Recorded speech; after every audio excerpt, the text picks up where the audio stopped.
यहाँ पर हमको ये डिफरेंशियल इक्वेशन गिवन है और हमको इसका सॉल्यूशन फाइंड आउट करना है। अब सॉल्यूशन हम 3 मेथड से निकाल सकते हैं। पहला मेथड होता है हमारा वेरिएबल सेपरेबल वाला। दूसरा मेथड हमारा होता है first order linear differential equation वाला।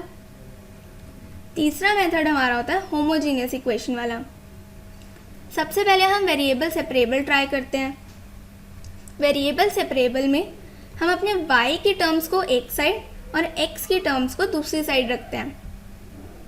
यहाँ पर RHS में जो हमारे पास दोनों टर्म्स हैं वो x की ही टर्म्स हैं, तो यहाँ से हम dx को भी RHS में ले जाएंगे, तो ये हमारा हो जाएगा dy equal 1 minus cos x upon 1 plus cos x dx के इक्वल।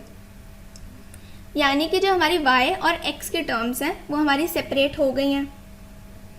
अब यहाँ से इसका सॉल्यूशन निकालने के लिए हमको यहाँ पे दोनों साइड इसको इंटीग्रेट करना है। अब यहाँ पे RHS में हमारे पास ये इसके इक्वल है, लेकिन इसको डायरेक्ट इंटीग्रेट करने का कोई फॉर्मूला हमको नहीं पता।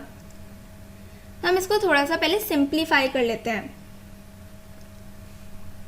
यहाँ पर हमारे पास cos 2 थीटा का एक फॉर्मूला होता है जो कि होता है 2 cos स्क्वायर थीटा माइनस 1, और इसका एक और फॉर्मूला होता है जो कि होता है 1 माइनस 2 साइन स्क्वायर थीटा। यहाँ पर न्यूमरेटर में हमारे पास 1 माइनस कॉस एक्स और डिनोमिनेटर में हमारे पास 1 प्लस कॉस एक्स है। यहाँ से हम इसको 1 माइनस कॉस 2 थीटा की वैल्यू निकालेंगे, तो ये आ जाएगी 2 साइन स्क्वायर थीटा के इक्वल। सिमिलरली हम यहाँ से 1 प्लस कॉस 2 थीटा की वैल्यू निकालेंगे, तो ये हो जाएगी 2 कॉस स्क्वायर थीटा के इक्वल। अब यहाँ पर ये जो एंगल है ये हमारा यहाँ पे हाफ हो रहा है। क्वेश्चन में जो हमारा एंगल है वो x के इक्वल है, यानी कि यहाँ पर भी हमारा जो एंगल है वो हाफ हो जाएगा, तो 1 माइनस कॉस एक्स हमारा हो जाएगा 2 साइन स्क्वायर एक्स बाय 2 के इक्वल।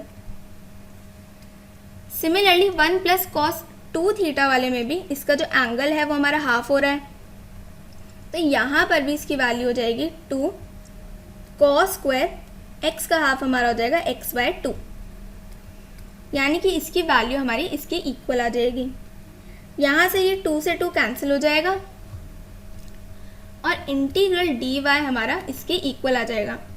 इसको नोट कर लेते हैं। यहाँ पर 1 प्लस कॉस एक्स की जगह पर हमने रख दिया 2 कॉस स्क्वायर एक्स बाय 2, और 1 माइनस कॉस एक्स की जगह पर रख दिया 2 साइन स्क्वायर एक्स बाय 2।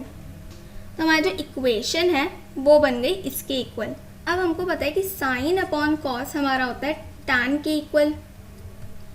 यहाँ पर हमारे पास है sine square upon cos square, तो यहाँ से dy हमारा हो जाएगा tan square x by 2 dx के इक्वल। अब हमको इन दोनों को इंटीग्रेट करना है, लेकिन टैन स्क्वायर को डायरेक्टली इंटीग्रेट करने का कोई फॉर्मूला हमको नहीं पता।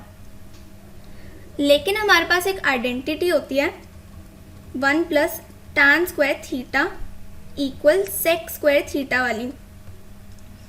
यहाँ से हमारा टैन स्क्वायर थीटा आ जाएगा सेक स्क्वायर थीटा माइनस 1, यानी कि जो हमारा dy है वो हमारे इक्वल हो जाएगा सेक स्क्वायर थीटा। यहाँ पर हम x बाय 2 पुट कर देंगे, तो ये हो जाएगा sec square x by 2 minus 1 dx के इक्वल, यानी कि ये हो जाएगा इसके इक्वल। अब यहाँ से इस इंटीग्रल को हम डिवाइड कर देंगे। सेक स्क्वायर एक्स बाय 2 का इंटीग्रेशन हमारा हो जाएगा टैन एक्स बाय 2, और अपॉन में जो x के साथ हमारा मल्टीप्लाई हो रहा होता है वो हमारा नीचे आ जाता है।